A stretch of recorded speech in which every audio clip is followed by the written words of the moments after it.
सनातन धर्म में मनुष्य ही नहीं बल्कि नदी व वृक्षों को तक पूजित माना गया है। भारत में बहुत सी धार्मिक मान्यताएं हैं जो देवी देवताओं के इस धरती से जुड़ाव को बताती हैं। वहीं धर्म शास्त्रों में देवी देवताओं के द्वारा किए गए बहुत से कामों का उल्लेख भी मौजूद है, जिनके प्रमाण आज भी कई जगह पर मौजूद हैं। इन्हीं कार्यों में से एक के संबंध में पुराणों और धार्मिक ग्रंथों में कहा गया है कि माता पार्वती ने इस धरती में कई वृक्ष कई स्थानों पर लगाए थे, जिनमें से कुछ वृक्ष आज भी सुरक्षित हैं। ऐसे में शारदीय नवरात्र शुरू होने से ठीक पहले इन्हीं में से एक वृक्ष जो आज भी मौजूद है, उसके बारे में हम आपको बताने जा रहे हैं। मान्यता के अनुसार माता पार्वती ने उज्जैन में शिप्रा के तट पर एक बरगद लगाया था, जिसे सिद्ध भट्ट कहा जाता है। स्कंद पुराण अनुसार पार्वती माता द्वारा लगाए गए इस वट की शिव के रूप में पूजा होती है। उज्जैन के भैरवगढ़ के पूर्व में शिप्रा के तट पर प्राचीन सिद्ध भट्ट का स्थान है। इसे शक्ति भेद तीर्थ के नाम से भी जाना जाता है। सिद्ध भट्ट उज्जैन के पवित्र शहर में स्थित है। इस जगह के पास ही शिप्रा नदी बहती है। इस जगह को इसकी पवित्रता के कारण प्रयाग का अक्षय वट कहा जाता है। यहाँ आने पर आप शिप्रा नदी में प्रचुर मात्रा में कछुए भी देख ही सकते हैं। दरअसल सिद्ध भट्ट घाट अंतिम संस्कार के बाद की प्रक्रियाओं के लिए प्रसिद्ध है।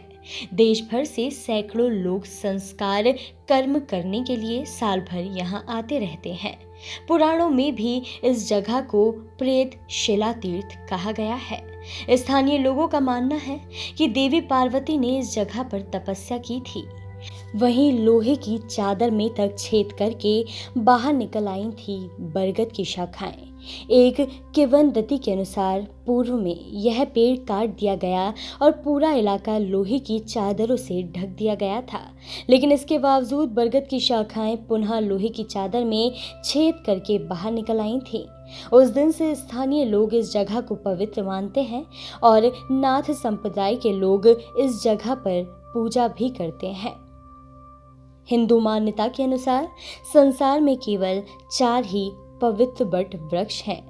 प्रयाग इलाहाबाद में अक्षय वट, मथुरा वृंदावन में वंशी वट, गया में गया वट जिसे बौद्ध वट भी कहा जाता है, और उज्जैन का पवित्र सिद्ध वट है। हिंदू मान्यता के अनुसार इन 4 प्राचीन वट वृक्षों में से एक यह उज्जैन का पवित्र सिद्ध वट है।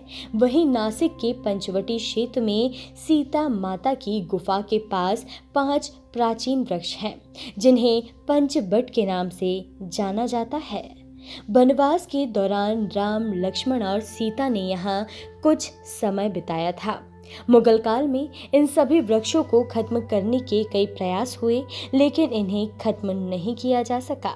कहते हैं कि पार्वती के पुत्र कार्तिक स्वामी को सिद्ध भट्ट के स्थान पर ही सेनापति नियुक्त किया गया था। यहीं उन्होंने तारकासुर का वध भी किया था।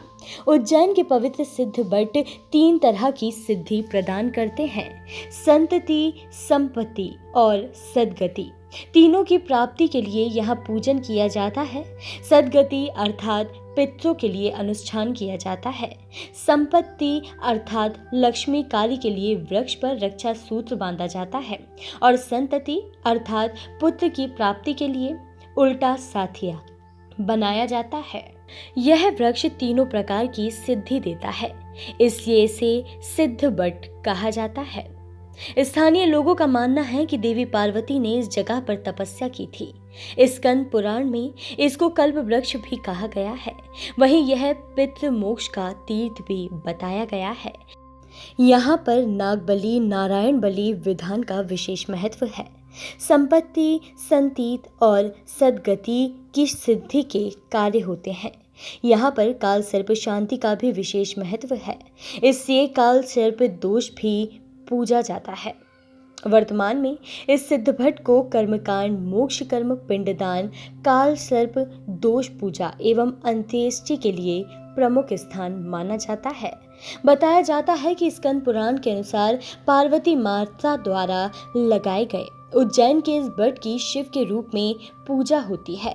मां पार्वती ने शिव को पति रूप में पाने के लिए यहीं पर इस वृक्ष को लगाकर तपस्या की थी।